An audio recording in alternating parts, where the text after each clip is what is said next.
Good morning, good afternoon, wherever you are. If it's Friday, it is the CEO series. Our guest today is Susana Correia, Head of Search and Staffing, MENA Region, LinkedIn Talent Solutions. And our topic is how do you develop a laser focus on you and your career? And we will look at tips to boost your visibility and stay relevant in this COVID period. Susana, welcome. How are you? I'm fine, Ron. Thank you so much for inviting me. It's such an interesting topic. Yes, couldn't come at a better time. Yes, it is. Yes. And I'm glad to have you on. You know, I've been wanting to have you on for some time, but it's good to have you here because I look at LinkedIn as a careers platform. That's my way of looking at it. And I think a lot of people don't look at it with all seriousness. And that's why I wanted to have you on as a guest, and we can kind of talk through how we should care about our brand and building up that profile, you know, on LinkedIn. So let's get started. So what's the best piece of advice that you could offer listeners that may have just lost their job and are trying to get back on track via LinkedIn as one of the platforms? Sure. So the best advice I can give someone who lost their jobs is engaging with their community and leveraging their network on LinkedIn. This is key. So I'm going to spend some time here on building your network and leveraging your community. So start with your family and friends. Add people who are around you in your everyday life to your network. You never know if a friend is connected to someone who works at a company that's hiring. Then you should definitely reach out to your past co-workers or classmates by either reaching out to them directly or through your network on LinkedIn, where you also have the possibility of adding school experiences or organizations, and you can see former classmates and co-workers to connect with directly.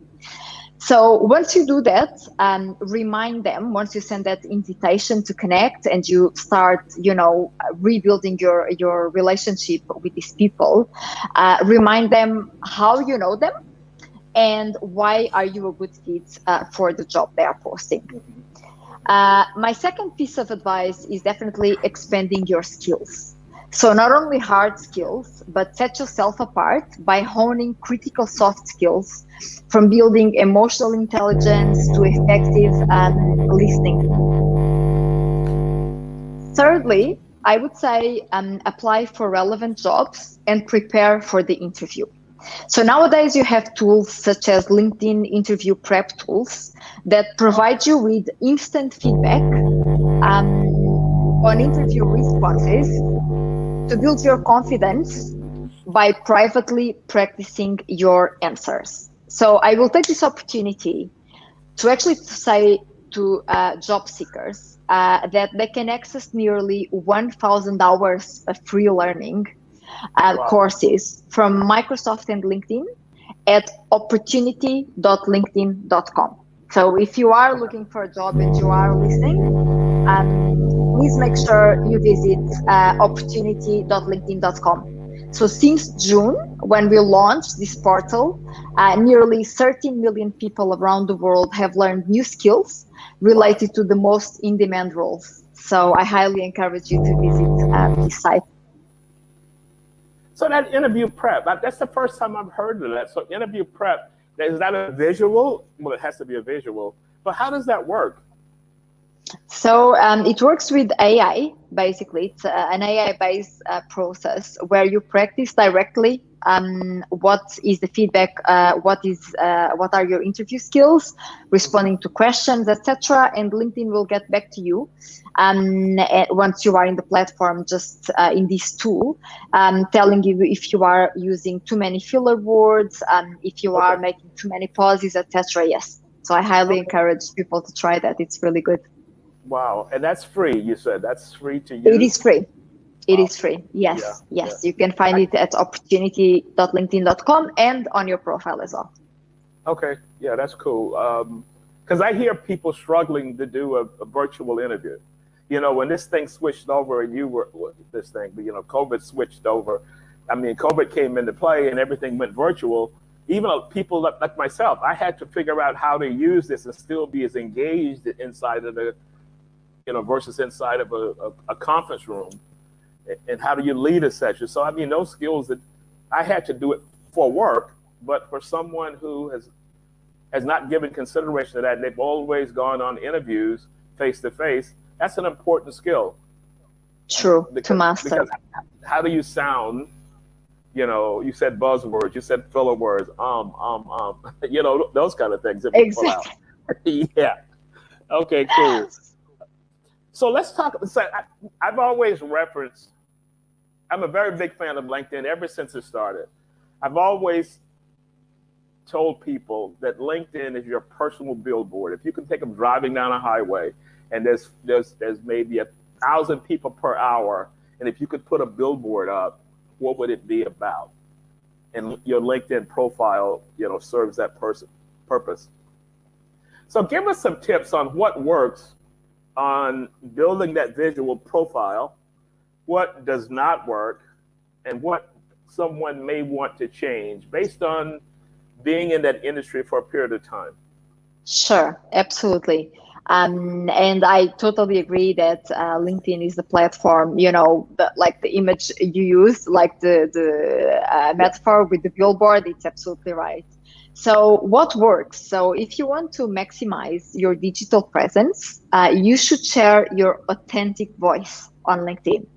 So LinkedIn is a platform where you can have your voice heard by your professional community. Be authentic, stay on brand, and show up consistently. You should also post frequently. By sharing frequently, you create more opportunities for you and your content to be discovered. I would also say that including rich media, like photos and videos, as you know, because you master all these tips, also help your post stand out. Lastly, think about how what you are sharing can be beneficial to others. So when posting a status update, think of things that you can share that will benefit your professional community. And this also goes the other way. So use status updates to pose a question or to get insights and thoughts from professionals you care about. This is also really important. What does not work, I would say it's not fully completing your LinkedIn profile with all the sections we offer. Such as job history, education, licenses and certifications you hold, skills and endorsements. You only have so many possibilities. And also in some cases, I would like to emphasize this, sending connection requests without a personalized message can be harmful, so don't do it. So when you know someone, I'm going to give you a personal example. Today I met someone at a restaurant who was Portuguese. I was there with her and she said, "Oh my God, you work for LinkedIn, let's connect." We connected. I sent her the connection request in person, we're standing next to each other. We knew benefits of connecting, to each other. But when you don't know a person, definitely try to briefly explain the reason why you think it would be mutually beneficial to be a part of their network. Like this is like on the what does not work, sending a connection request to someone you don't know without introducing yourself.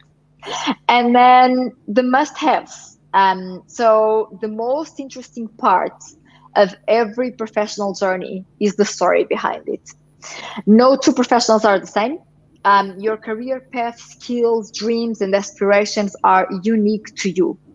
So sharing your professional journey in an authentic and engaging way is the starting point for connecting with the communities that matter the most to you. And I don't think you know this because it's very, very new. It's brand new.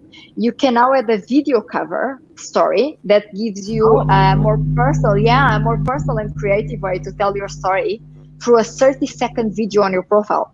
So basically on your profile photo, you will have a plus button in orange, and you can have you can add a 30-second video explaining who you are and what you do, etc. I love that. It's amazing.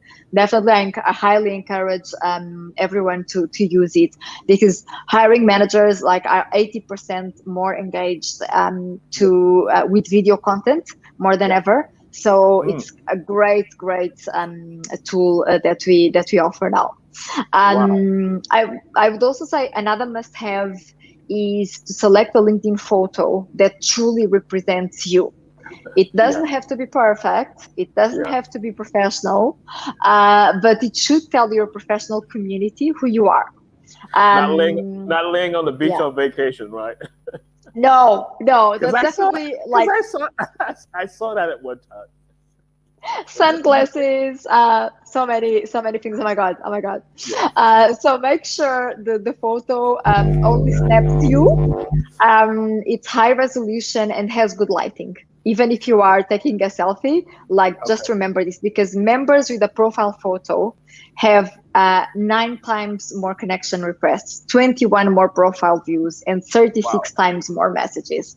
So definitely it's super, super important. Then another thing that it's really important is also drafting a compelling summary.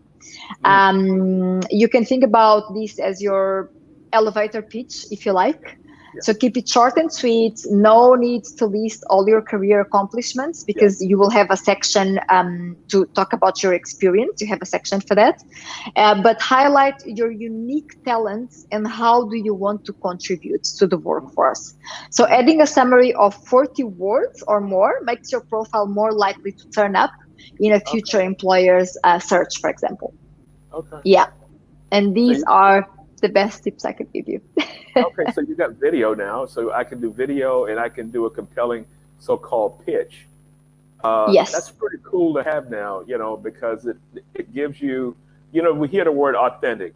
Well, if you express yourself in that way, it'll come through, even in whether it's a video or whatever. I tell you, one of my pet peeves is for someone to send me, I've got a lot of pet peeves, but someone will send me a link to take a look at their profile, and their job history looks like a tombstone. A tombstone says born 1988, died 2010. Oh God. Between. And you see so much of that. So I said, well, so you were there for 8 years. Did you do anything? Well, yeah, I did. I said, you didn't say anything about that. So building out the key points, success stories. Exactly. Accomplishments. Absolutely. Highlight them. That's super important. The other point that you made was, in connecting with people. And I think a lot of people, at least I get a lot of these kind of requests from people who see your profile and say, oh, I want to connect with this person, but they didn't read the profile. And, so you gave an example of one. I'm going to give you an example of one. A gentleman sent me a connection request and said he was an engineer on some ship in the middle of the ocean. As you probably have heard, there's been a lot of layoffs. And I'm trying to find the appropriate job as a petroleum engineer in your esteemed organization. And I'm thinking, what does that have to do with what I do? Then you're a Uh, petroleum engineer. But it's a lot of that. So my, one of the things I wanted to ask you, should we sync up to make sure we have something? I know sometimes you can kind of think out of the box and say, well, maybe this person is connected in some way. But should there be some type of synergies before we even begin the kind of relationship process? Or should we just connect with everybody? No, no, absolutely not. I think you should do your research, see if you have maybe, a common connection, or when that person sends you a message, it should be something, if you can't relate to that, if it's completely irrelevant, it's not what you do. I know there's a lot that people, like there are a lot of people who lost their jobs, as you said, Yeah. and are, of course, looking actively to build a community, but they should build the right connections because Mm-hmm. that will lead you in the right way. So even our algorithm, right? When like employers are looking for potential candidates, they look at these type of things. So you should have a community that represents who you truly are. Okay. And your interests, and that are interested in the same things. And if it doesn't make sense, then you should just say, no, thank you, but no, thank you. Okay. Okay. So what Yeah, about absolutely. what about companies? I follow quite a few companies that I'm interested in. Is that kind of an advantage in some way? Because maybe the algorithms will say maybe this person could work here or should send me a job listing from that company. I, No, so I think the advantage of following companies is just for you to keep up to date with the companies you are interested in. It doesn't really define your profile. But if you are looking for a job and someone from that company that you like, right, and care about, sees when they are doing their search, one of the things they will see is people who follow my company. So if you are already engaged with the company culture, company interests, the likelihood of you getting that job is higher. That's what I would say about that. That's the okay. way it works. Yeah. Okay. So you mentioned sharing uh, articles, photos, of professional accomplishments. Any guidelines around that? My personal way of looking at it is like every other day, I want to post a relevant article. And you have a document that was very insightful for me of this, how to run impactful webinars or something like that.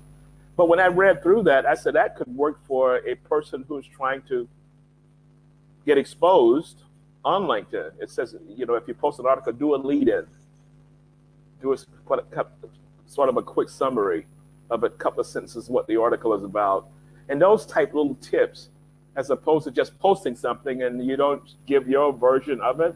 Or should we do that? Or Yeah, you should always try, I would say you should always try to be authentic and to post your own content because it's much more engaging and give your personal view.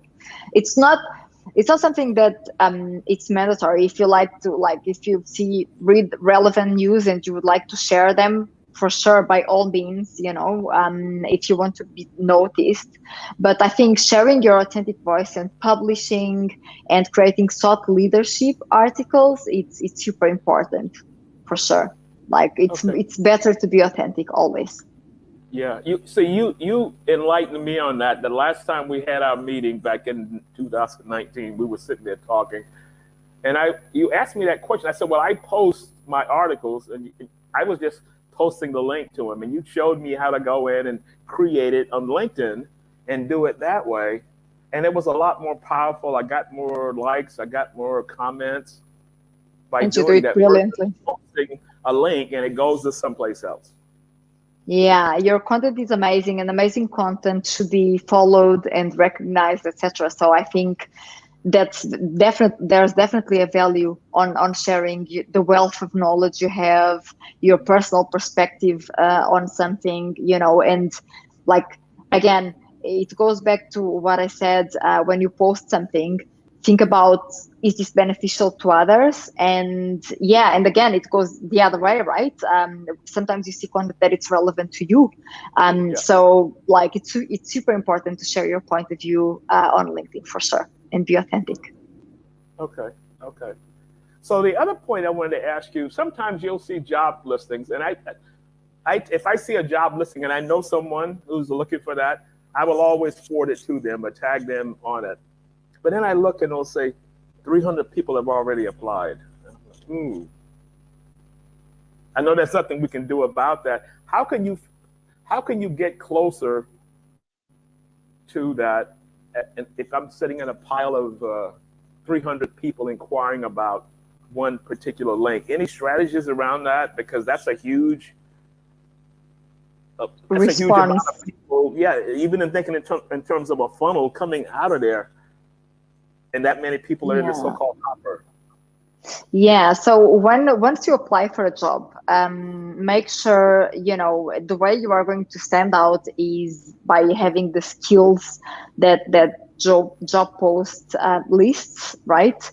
I would say research the company, get in touch with the hiring manager, send them a personal note, an email, if you have a premium account, or a connection request saying, hey, I saw this job on your company, posted by you, or get in touch with someone you know in the company and try to get a LinkedIn referral, explaining the reason why you're a good fit for that job. I think this is the way you can stand out, and you can make sure you get on top of those 300 applicants, because sometimes in the region, it's a reality we have in the UAE. A lot of people apply for, like, thousands of people apply for jobs. But then in the end, it all goes down to, and like there are many filters on the employer side, such as, skills, relevancy, people who follow their company page, as I mentioned a while back as well. And trying to get a referral and introducing yourself and explaining why are you the relevant candidate for that job can help you and can make a difference. Okay. Well, that's funny you mentioned that, because I saw the other day a job posting, and I sent it to someone. As I was reading through it, I don't know whether because I clicked on it, but the data was telling me my relevance to this particular job, which I wasn't looking for a job, and it showed a percentage of whatever it is. So basically, it runs through your profile and matches that up, and that's where that number comes from. Exactly. Yes, it is. Yeah, it Okay. relates to your skills. Yeah, and to your education and the years of experience. So all comes together. And all this data comes together, all these data points, and advise you the best jobs for your unique skill set. Yeah. Okay. So the more complete you have your profile, the more possibilities you have on landing the right job. Okay.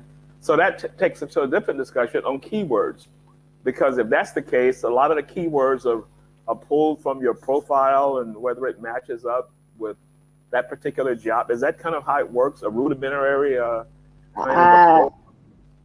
Yes, yeah. Keywords also help a lot. So keywords in your professional summary, help a lot. But it's also, the skills you have listed in the skills section, years of experience, the job title being correct. So some people don't really. They would write something that sounds good, but it's not exactly, a job title that means. The real job, you know what I mean? So the more accurate you are, the more detailed you are when building your LinkedIn profile, the better chances you have jobs that are an exact match to your skill set. Okay. And I hope that was the case with you. I hope it was a match, although you weren't looking.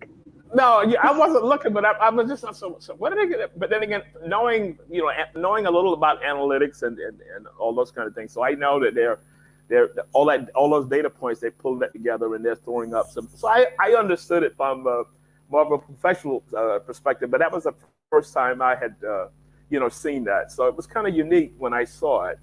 So my thought is, and this is what I tell people, and you can get me whether I'm correct in saying this, because I get a lot of people that reach out to me either for career advice or whatever it is. And I'll say, send me a copy of your CV and your link to your profile. And I can almost tell when they pause and say, well, let me send a LinkedIn profile because I've got to work on it. Yeah. So here's my thought on that is that should be up to date every day. There's no excuses for that. And I told it should be the other around. Yeah. So I told one person, I said, you know what? You're on Facebook posting every 15, 20 minutes. Take an hour away from Facebook every day, go to LinkedIn and use it there and change the balance of that. So true. It couldn't be like staying current and relevant in such a competitive market. Like it means spending some time on LinkedIn. Like either it is upskilling, and there are so many interesting things to do on LinkedIn like right now. So much interesting content, so many hashtags you can be following. It's just a shame when people tell me they don't have a LinkedIn profile. I talked to someone today who was between jobs, and I said, they said, well, I'm looking now. So I said, what does your LinkedIn profile look like? And the question was, what? I said, LinkedIn. Oh, I don't have a profile. Oh my God. So you're not current. Yeah, I don't know what to say. And that brings me to another topic and I want people to listen to this. So lots of times people will ask me, how did you end up from New York into the Middle East?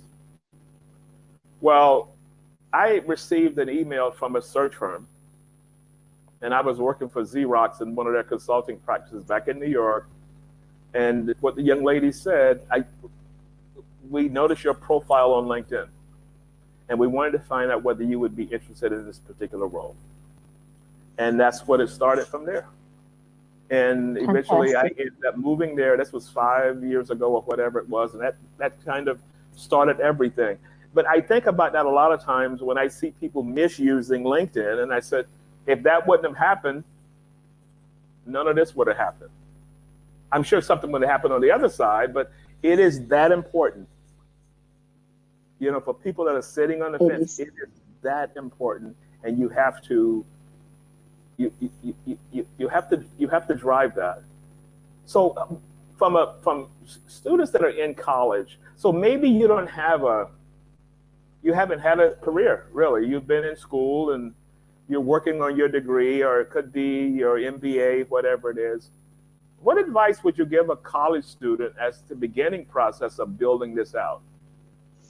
Yeah, so a college student can actually start by, again, I think being authentic and writing a compelling summary of what is it that they want. Why are they, for example, in their summary, why are they studying what they are studying? What do they stand for? Which causes have they supported? Where have they studied and what are they studying? Following relevant content and companies that are of interest to them. And following discussions, posting as well, because of course they have a lot to share, right? The new generations have so many smart ideas and so much to share with us, with the rest of the network. So get on LinkedIn, profile photo, once again, like our best practices, maybe your cover story, very good summary, and follow companies and teams that are relevant to you. These would be my advice for students to build their presence on. And we have an amazing program actually in Saudi Arabia, where students, when they graduate, they build their LinkedIn profile. And we have hundreds of thousands of students in KSA building their LinkedIn profiles as part of their curriculum. So it's quite impressive, making a difference this way. Yeah. So that's cool that you mentioned that in school. So I teach at a couple of universities. I do one course, and that's one of the things I consistently talk about is that you're going to have to start early with this. Should we have a self-check for your profile? I tend to look at mine at least 2-3 times a week to see whether I can tweak this or tweak that, or if I see someone else's profile, it looks cool, maybe there's a keyword there that I like it and I wanted to use it on. Is there a best practices model that LinkedIn has published that people can go to make sure that they're covering maybe the top 20 points to build this out or something like that? Yes, so at opportunity.linkedin.com, between Microsoft and LinkedIn, either you are looking for a job or not, you can actually find a good platform to know what should you be, doing to stay current. And I think one of the most important check-ins you should have with yourself is, okay, I just finished, a learning on something. I just did this training. I upskilled myself. Okay. And in a world, that it's ever changing, like nowadays, people are upskilling, all the time. So just make sure your skills stay current.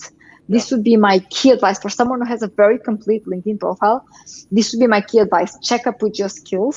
Like if you are taking some training, upskilling somehow, just make sure you add that to your LinkedIn profile. This is very important. And opportunity.linkedin.com also has excellent advice. This is a good platform. Opportunities.linkedin.com? Opportunity.linkedin.com. Yeah. Okay, cool. It's great. From that side, I think people really need to start it out the right way, in utilizing that. Because, I mean, I've heard younger people say, well, LinkedIn is kind of an old person's social media. And I said, where did you get that from? Who was it that told you that? Can you give me that number? Let me call them up. Because this is a lifelong thing that you have to make sure that you're on point. I mean, and it has to be relevant. So the other thing, as you mentioned, the learning, on LinkedIn Learning. I have an account on LinkedIn Learning too. My daughter gave me over the holidays. So I periodically go in and take the courses, but I don't really post. I see a lot of people will post their certificate. If they get a certificate and whatever it is, they'll post that. So that's pretty cool, right? So that's showing that I'm on this journey to try to become better at whatever it is I'm doing. Exactly. You have a growth mindset, which is like adaptability and having a growth mindset are so important, right? In these days, definitely should be posting about it, Brian. Definitely. Mm-hmm. You use one of my key phrases, growth mindset. Fixed mindset, growth mindset, fixed mindset, old school, growth mindset, new school, new way of thinking about that. So if I'm kind of a really into making sure my profile is maxed out, that would probably fall into the category of a growth mindset, and versus someone who set it up 3 years ago or whatever. I say that because I was at a conference, I forget what country it was, and the head of human resources got up and made a speech and was talking about social media and its impact. He said, people are using LinkedIn. He said, but I think I've got like 10 contacts on LinkedIn. I don't really have time to do LinkedIn. And everybody in the room kind of looked around at each other. Here's someone that's in human resources, the head of the human resources department. I can only feel sorry for the people that work for this guy because he didn't see the importance of that. I don't want to sound biased, but yeah, right. And I said, this is the kind of company, if you go there and look, they will have fax your CV to this number. Oh, God. Most of the cases it will get nowhere because, no more faxes. No more faxes. Although they're still selling them online, So in talking about having LinkedIn as what I call a career platform that we can kind of post our accomplishments, post our thoughts. What's the difference between that free account and should I step up and buy a premium account? Why would I need a premium account? Because there's I call them toll gates for however much you want, whether you're building a career. I think the other category is whether you're a recruiter. Can you kind of give us the lay of the land as it relates to those platforms? So let me tell you, I'm not a specialist in on LinkedIn Premium because I Okay. mostly my clients are mostly corporates, but I Okay. can give you an overview for sure. So it depends on the level of utilization you want from LinkedIn. So if you have a basic account, you open your account, you can access our LinkedIn Learning free courses we have for our members as well. You can connect, you can send connection requests, you can do most of the things. The premium account, I think it depends on your financial personal situation, and Yeah. it's more of a tool that will allow you to, and the level you are in your career, I would say it's more of a tool that will allow you to send emails. So when you don't know a person, and that person doesn't have the message me function, right? You can always send an email, something that we call an email, which is an email through LinkedIn to that person. And you'll have more insights and access to learning, etc., and more insights into jobs. That's what I would say. But again, if someone from the LinkedIn Premium team is listening to me, I'm not an expert Yeah. Yeah. in LinkedIn Premium. I just think it's more of an upgraded version depending on what your goals are and what your financial situation Mhm. is. So here's the so-called Ron Thomas version of how effective you are on LinkedIn. I always like to look at who's viewed your profile, you know, and whether it's from some company or whether it's hidden. So every day I tend to check that to see who's taking a peek. And it shows you where the search came from. So I say that to say being strategic about LinkedIn. All those little features, I'm consistently watching those. I monitor those. When I turn my laptop on in the morning, email comes up, LinkedIn goes up. That's just, and I've been doing that for God knows since LinkedIn came about, because it's that important to me. So for people that are listening in, and maybe, just maybe, you're spending a lot of time on Instagram, TikTok, da da da da da da. Can we balance this out somewhat? If your career is important, do you think, and this is just my version of it, if your career is important, shouldn't you be spending a little more time on that side of the scale? Yeah, absolutely. Because like who's future profile probably tells you, also gives you insights into who found you, how, was it Mm-hmm. via something you post? Was it, did they research you? Was it a recruiter? So it gives you kind of an idea of if the content you are posting to a specific audience, it's actually Mm-hmm. reaching that audience. So I Mm-hmm. definitely would say yes. If you care about your career and if you care about personal branding, then absolutely spend more time on LinkedIn. Like that's super important. Unless you're an Instagram star or a blogger, Yeah, right. definitely spend some more time on LinkedIn because that's crucial to Yeah, increase visibility, digital presence, understand relevancy, and you have all these tools at your fingertips. So use yeah. them. Totally, totally The with you. other, yeah, the other key feature that I really like is that who's viewed your post. It gives you the companies that viewed it. It gives you the title of the people that viewed it. So I don't have an algorithm or anything like that, but I'm thinking this is pretty important. When I looked at, I post something the other day, and this very prestigious organization, 3 or 4 people viewed it, from this organization, from that side, and the titles of people, founder, creative director, and all these kind of things. So I said, well, maybe could that be kind of a test that maybe I'm putting some good stuff up, or, you know, Absolutely, absolutely. And it also gives you the opportunity, if you are not connected with these people, for example, to say, hey, I know like this is a topic that might interest you. Would you like to discuss further? You don't have to necessarily tell them, I know you saw my posts, but I I know saw that, you. I I saw you think it looking. would be interesting that I saw you looking. That's kind of, no, don't do that. But you can say, I know that this is a topic of interest to you. Would you like to discuss further? This is something that you can definitely use to build, to like have warm introductions, because you are top of mind for these people. Okay. So what else is new coming up? I mean, that key point that you mentioned about the video, that's going to probably be huge. This is the first time I'm hearing of that. Are you going to do a big marketing push behind it, or should people just go ahead and click on it and try it? Yeah, people should just go ahead, click on it and try it for sure. It's next to your profile photo.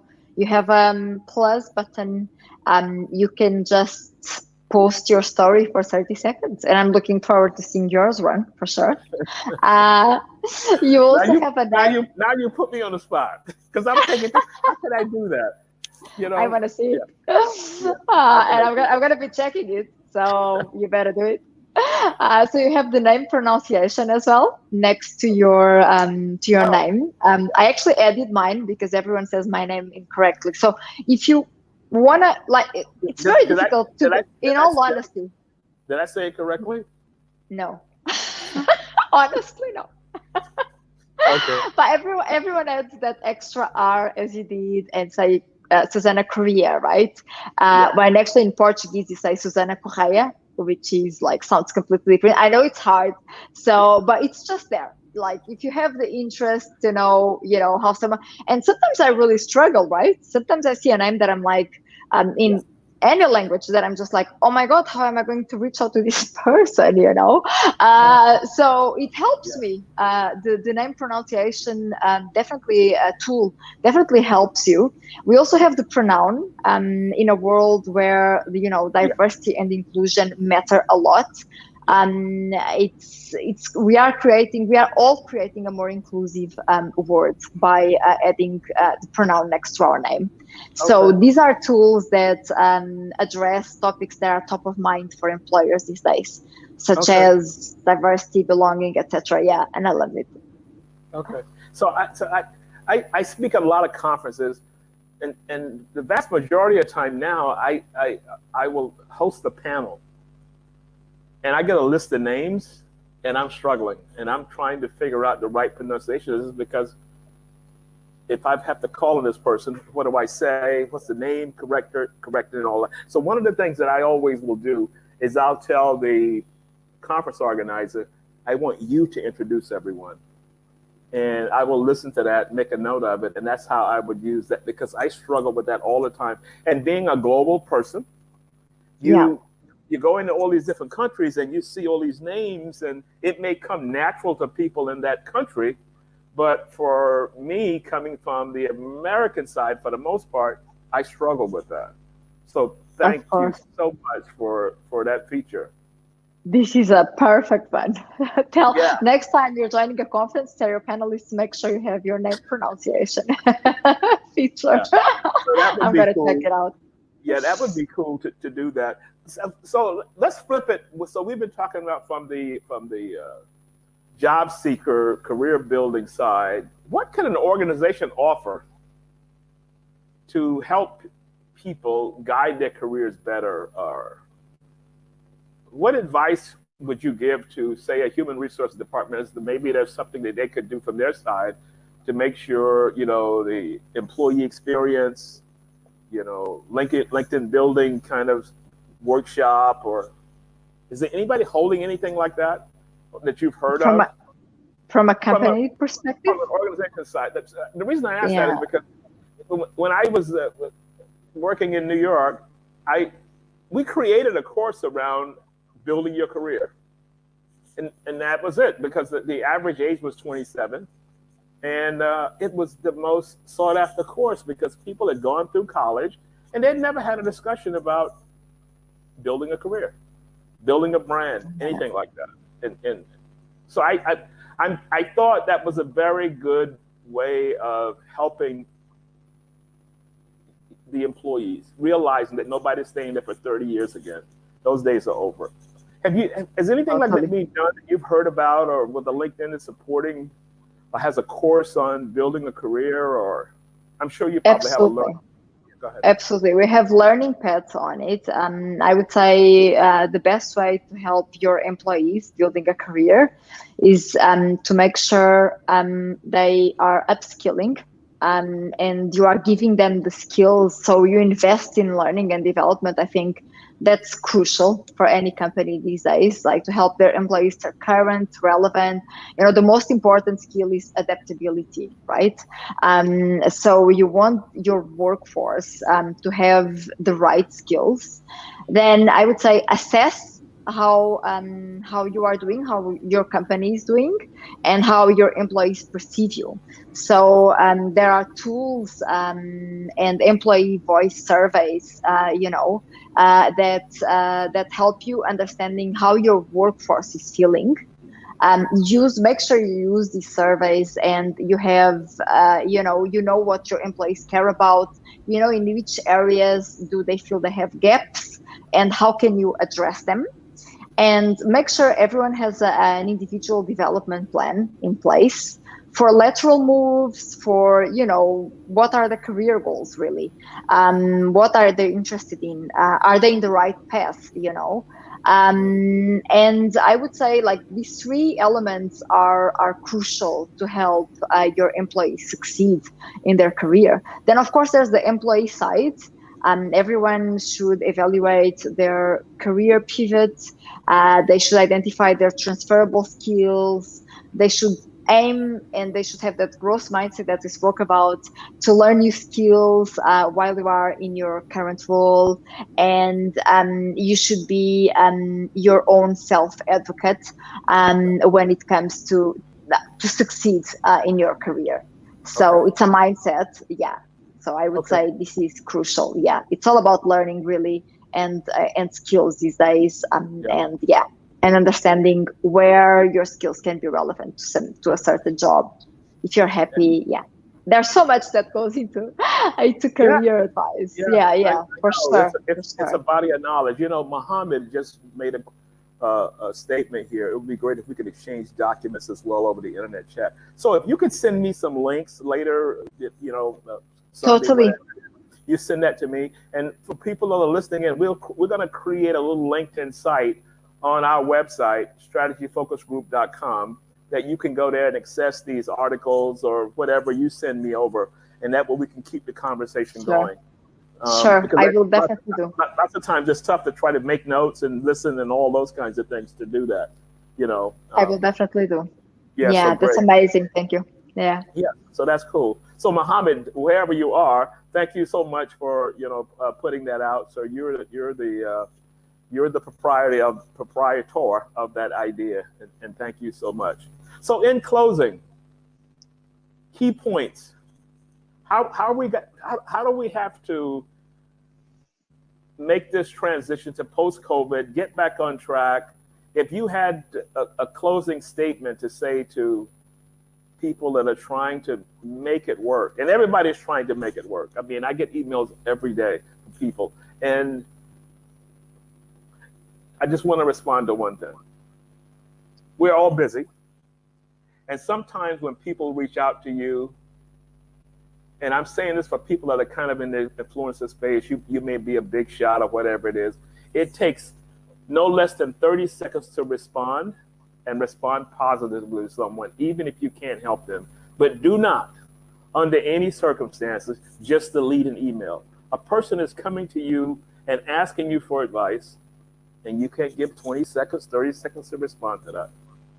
So I always will tend to do that. So that's my kind of closing thing, that I want people, that we get these requests from people, please help. If you can't help, just say that. But you wish them luck, and however way you want to close it out, because there's so many people that are hurting out here now. That's my closing piece.